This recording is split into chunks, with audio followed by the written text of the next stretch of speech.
In the first part of this theory, I went in depth on what I believe the Red Sea, aka Hell, to be in the world of One Piece. In this installment, I will go over how it is the people of the Red Sea can survive and even flourish. Before you start this, I would advise that you watch my Understanding Haki Part 2, because it'll detail why I believe Haki to have elemental properties, and most relevant, why armament at its most basic level has the element of earth, and why at its highest level takes on the form of fire. To clarify, the people of the Red Sea are who I presume to be demons and dark angels. I believe the demons have lived in the Red Sea for many millennia, whereas the dark angels, aka Lunarians, only made their way down there around 1,000 years before the present story. In order to figure out how the Lunarians quickly adapted to the Red Sea, we must first figure out how it is the demons lived for many generations down in Hell for thousands of years. It's quite simple, really. They live in a tough environment, thus the demons' already naturally tough bodies got even tougher. Let's really break down their toughness. I believe that it is a product of evolution. The demon race may have originally been humans, but over time, not only evolved physically, but spiritually as well. The physical aspects are easy to grasp. With a tough reputation, the lava cricket lives among the volcanoes of Hawaii's Big Island. Called Uhini Nene Pele in Hawaiian, they are almost the only creature on Earth that lives on lava flows. They can survive the harsh and barren environments created by the lava as soon as it begins to cool. These minuscule bugs are only a centimeter long and have simple needs. The lava fields are too harsh, hot, and devoid of life for most things to survive. There's very little water here, as rainfall evaporates on contact with the cooling lava's hot surface. These hardy crickets live off drifts of dead plants, seaweed, and sea foam and happily skate along the lava surface. One big upside of living where nothing else does is that nothing can come along and kill you.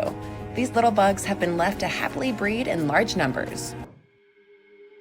Deep below the Indian Ocean, in some of the most extreme environments on Earth, there's a snail that has developed a unique and incredible strategy for protecting itself from danger. It builds itself an iron suit of armor. It's called the scalyfoot snail, or Chrysomalon squamiferum, if you want to get technical. Its name comes from the hundreds of stiff dark scales that cover its fleshy foot, the part of the snail's body it uses to scooch around. It turns out those dark scales and the snail's shells are coated in a layer of iron. Specifically, they contain iron sulfide compounds.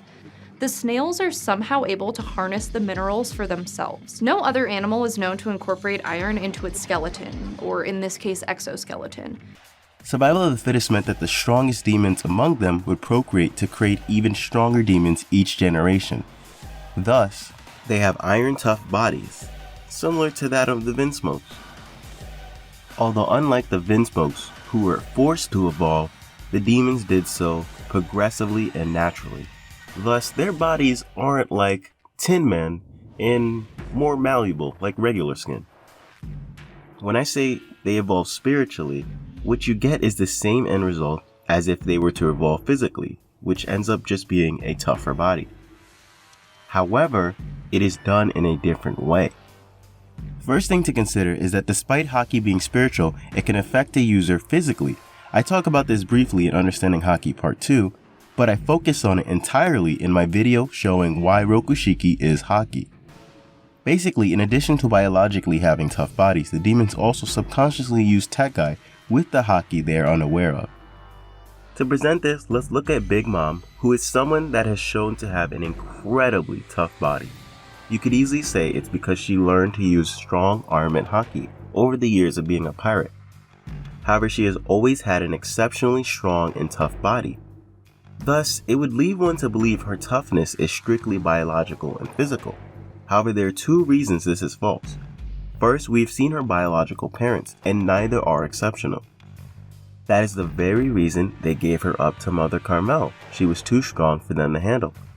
Secondly, when Big Mom witnessed Mother Caramel's picture being shattered, she then becomes susceptible to being injured physically. What that tells us is that Big Mom's physical durability can be affected by her mental state, which is something that happens when using armament Haki.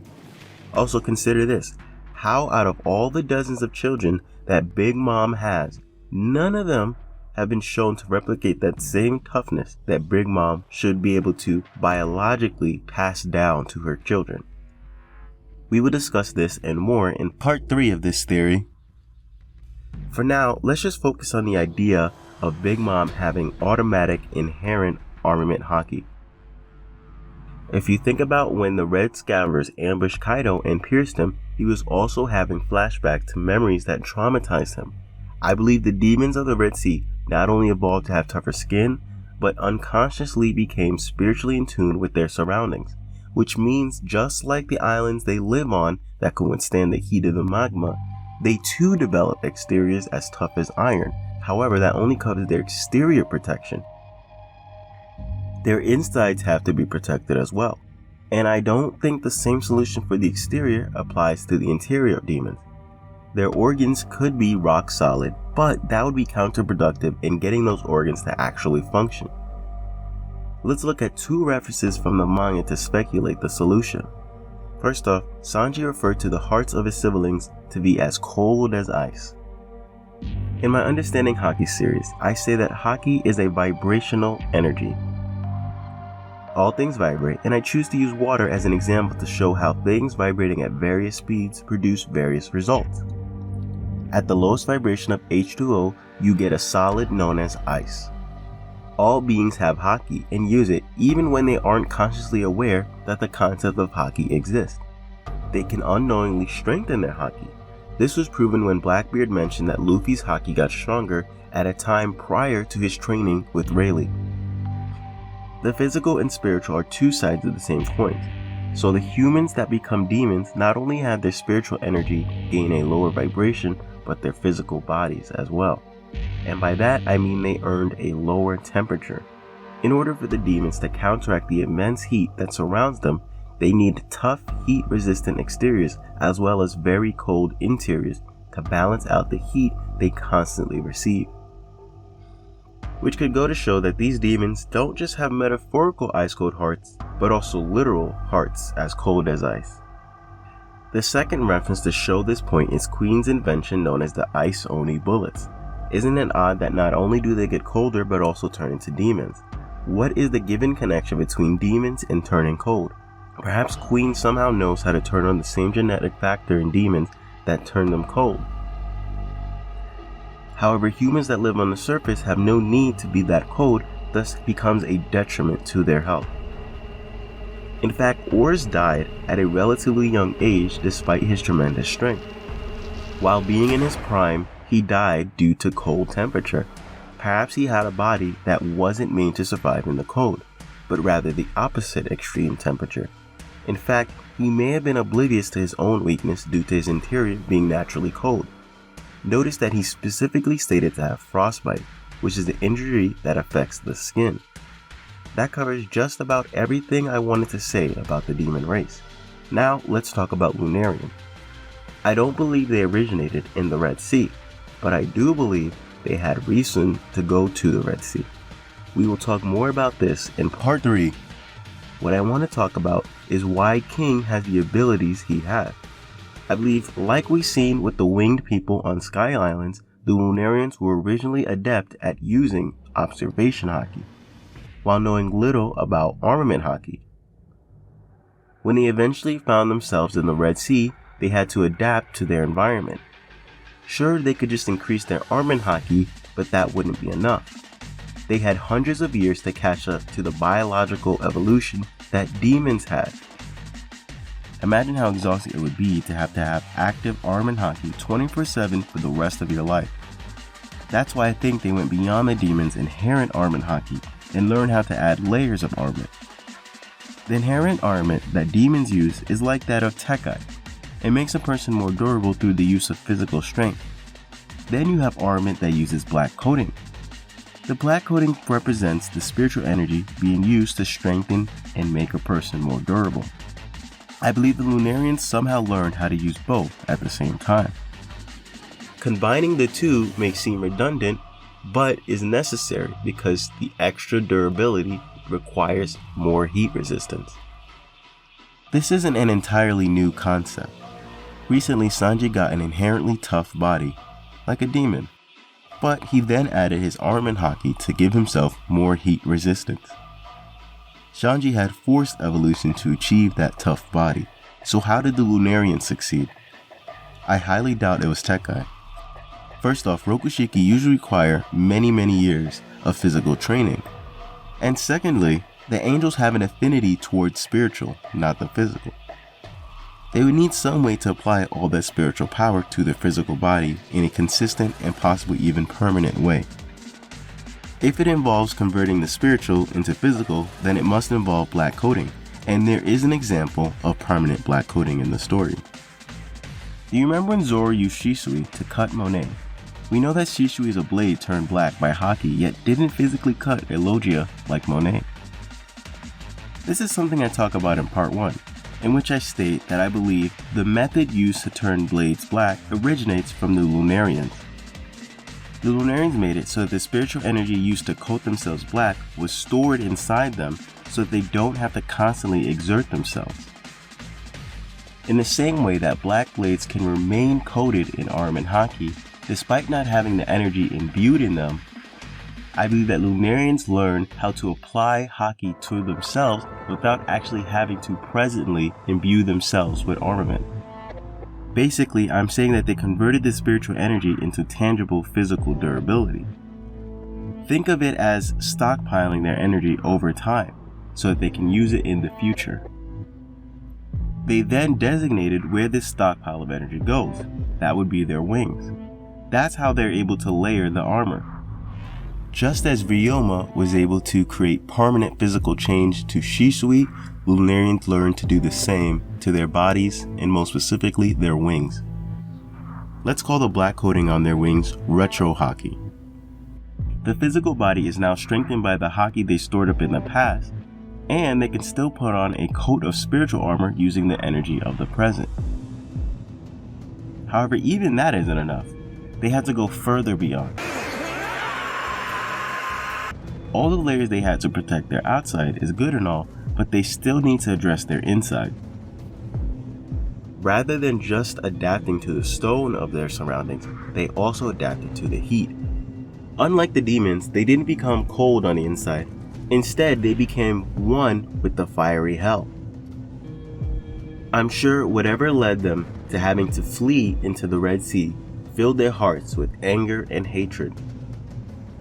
With that being said, how is it that they obtained fire powers?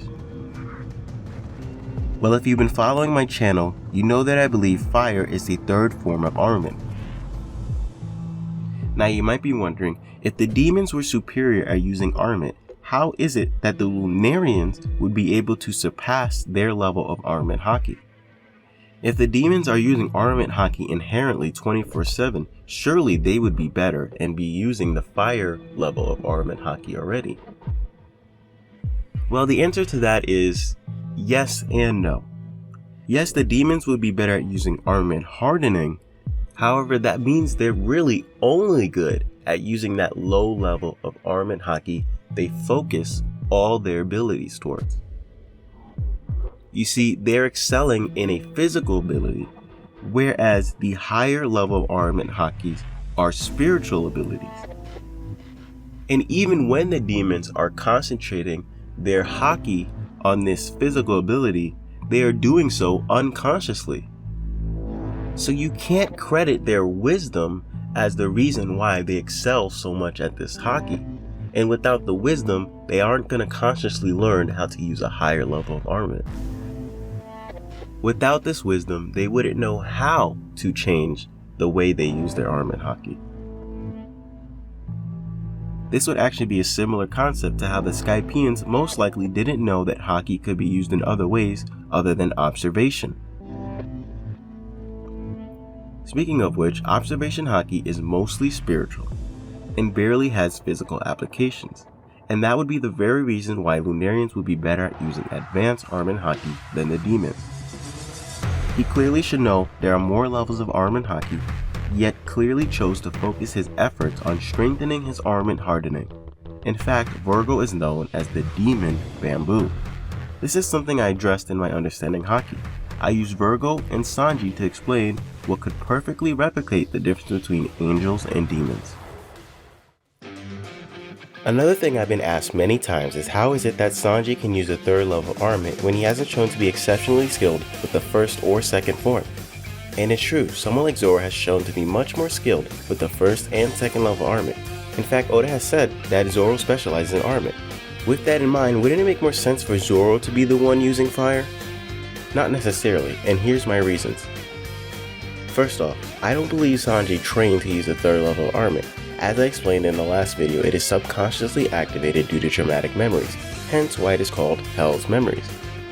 To add to that, with some info brought up in this video, we have to take into account how emotional Sanji is. Emotions have often shown to be a way for people that don't know how to properly use Haki to still display its abilities. So yes, I agree, it wouldn't make much sense for him to have learned the third form without getting a good grasp of the prior forms. However, I never claimed that he properly learned the third level of armament Haki. I believe it was a power he just realized he could use out of nowhere. Now, I know that sounds ridiculous, but that's actually the very same way he learned to use Skywalk, aka Moonwalk, which is Rokushiki, aka Haki.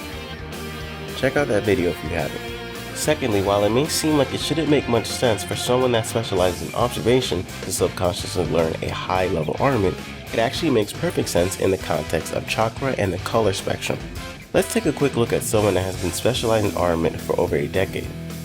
I may have clowned on Virgo for using basic armament in part 2, but I don't actually think he hasn't advanced his armament because he isn't good enough. I believe it's because he knows which color of Haki he specializes in, and decided to stick to them.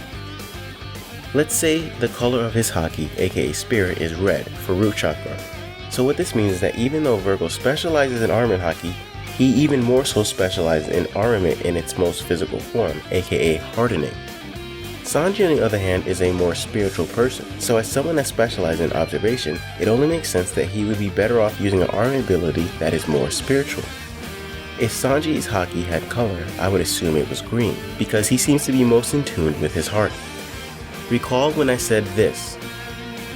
Heart chakra is quite close to the solar plexus, thus it's much easier to count on your gut instincts. When you consider that the heart and solar chakras are right next to each other, it isn't as outrageous that Sanji would use the third form of armament. And quite frankly, he needs it in order to keep up with physically superior opponents like Virgo. What he doesn't have in physical strength, he'll make up with the power of his fiery spirit. In conclusion, what we've learned is that your power level isn't determined by the color of your Haki. In my chakra theory, I speculate that armament correlates to the first 3 of the 7 chakras, the root, sacral, and solar plexus, which are respectively earth, water, and fire. We've talked plenty about earth and fire, but what about water? The water element doesn't literally mean that the Haki master wields water, but rather their fluid aura. However, fishermen do use literal water in their techniques, and have you ever noticed how similar fisherman karate is to advanced armament Haki? Well, the fishermen live a vast amount of their time in and around water. Why do I bring this up? Well, if you look at the way King fights, he not only uses fire, but his fire can even become like magma. And just like how the fishermen have adapted to using advanced armament Haki, and therefore water, the same could be true for Lunarians and the power they gain from their environment. First off, if they did live in the Red Sea, which is surrounded by magma, then it makes perfect sense why King's own attacks use magma. Also, the 2 elements I propose the Lunarians mastered are the root and solar chakra, earth and fire. According to Naruto logic, if you mix fire and earth chakra together, you get lava. Makes perfect sense to me.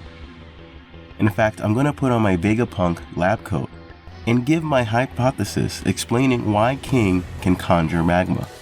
Just like how I said earlier that the sacral chakra doesn't use literal water, the same is true of the solar plexus. The flame on King's back isn't actual fire, but rather his aura vibrating at a frequency that imitates fire. As a result, he can do all the same things to that flame that he can do to his aura in its regular state. If you recall when we were talking about retro Haki, I said the Lunarians learned how to turn their spiritual energy into something that is physical and tangible. This would explain why retro Haki makes a black blade heavier. If a Lunarian can make their regular aura physical, then the same can be true for their fiery aura. This explains why King gets faster when the flame on his back goes out. King strengthened his flame by applying his ability to make it tangible. Whereas Sanji upgraded his Diablo Jamba by increasing the fire granted by the solar plexus, King instead applied the hardening abilities of the root chakra to the fire of the solar plexus, hardening the fire to the point at which it becomes rock hard. Apply intense heat to rock and you get magma. Now, King is also shown to stretch his body for some reason, but I'll go over that in part 3. Queen said that Lunarians are capable of living in any environment. I think most people assume this means being able to live on the moon, but we seen Enel was just fine on the moon, and so were those space pirates. I'd say being in a place that is comparable to hell is a more impressive feat. To summarize, the reason I think Lunarians can survive on the Red Sea was them learning to increase their hardening ability, combine Lunarian's super tough body and heat resistance, and it would explain why King subjects his own self to point-blank explosions. And that might not be the only self-harming King enacts. Think about this. If I'm claiming the harsh environment of the Red Sea made Lunarians stronger, then how come King is so strong yet seemingly lived much of his life on the Blue Sea? When Kaido first met King, he claimed that they were performing endurance tests on him, which could have been putting him through simulations of a harsh environment. Putting his body through harm for the purpose of testing and strengthening his endurance may be something King continued even after leaving the World Government facility. When we are first introduced to King, Queen calls him a torture-loving freak. It is never elaborated on, and most like myself assume that King was sadistic and tortured others. However, he may have been inflicting self-harm upon himself in order to strengthen his endurance. With all that being said, how is it that the demons and subsequently the Lunarians made their way into hell? Well, that's what we're going to be talking about in the next installment. So be on the lookout for part 3, and thank you for watching. That's it for Food for Thought. I made it short and sweet, but if you'd like to hear me elaborate more, then stick around for the secret ending. Would like Food for Thought? Then check out the rest of my channel. Want to see some actually well thought out analysis and theories with a bunch of evidence to back them up? Well, then check out my series Deep Dive. Thanks for watching. Part 3 of this theory will be about what I speculate the world of One Piece was like before and during the Void Century. Part 3 may not be out for a while since I have other theories that I'm making videos for. If I can describe the next installment of the Red Sea theory in 2 sentences, it will be this. First, there was a revolution against the dragons that conquered the world. Then, there were the groups of people that did not like this newfound liberation and sought to take the place of those dragons. That's just a little taste of what's to come. My next upcoming theory video series will be about how I believe we will see a new iteration of Nightmare Luffy, and how that will lead into Gear 5th.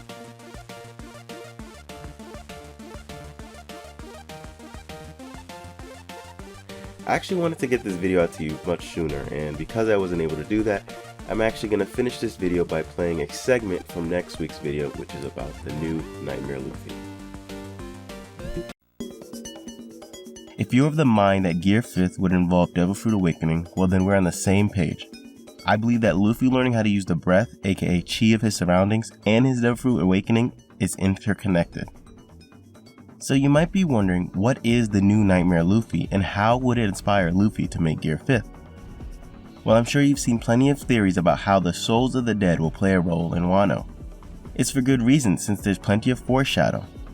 The first iteration of Nightmare Luffy was based on zombies. What if this time around he is based off ghosts? Instead of shadows entering Luffy's body, it is the souls of the dead that will help Luffy defeat Kaido. A good question would be, how is it possible for the souls to get to Luffy's body? And a bad answer for me is, well, I don't know. Maybe the souls make their way to Luffy all on their own. Maybe Big Mom puts the souls inside of Luffy. Perhaps Brook guides the souls to Luffy with the power of music. I could say anything just as long as it is possible and sufficient enough for this theory. Whatever it may be, the end result is a new Nightmare Luffy. With all that said, I can properly present why the new Nightmare Luffy would inspire Gear 5th. The one word to best explain this is the word spirit. The experience of Luffy being empowered by the souls of the dead could result in Luffy being inspired to learn how to infuse the spirit of the natural world around him into his own soul and body. The word spirit is damn near synonymous with the word soul. In addition, the word spirit comes from the Latin word spiritus, which actually means breath. To clarify, this wouldn't mean that the new Nightmare Luffy is Gear 5th. They're two different things. The notable difference is that the Nightmare form would derive from ghosts, aka souls of the dead. Meanwhile, Gear 5th is coming from the spirit energy of the nature around him.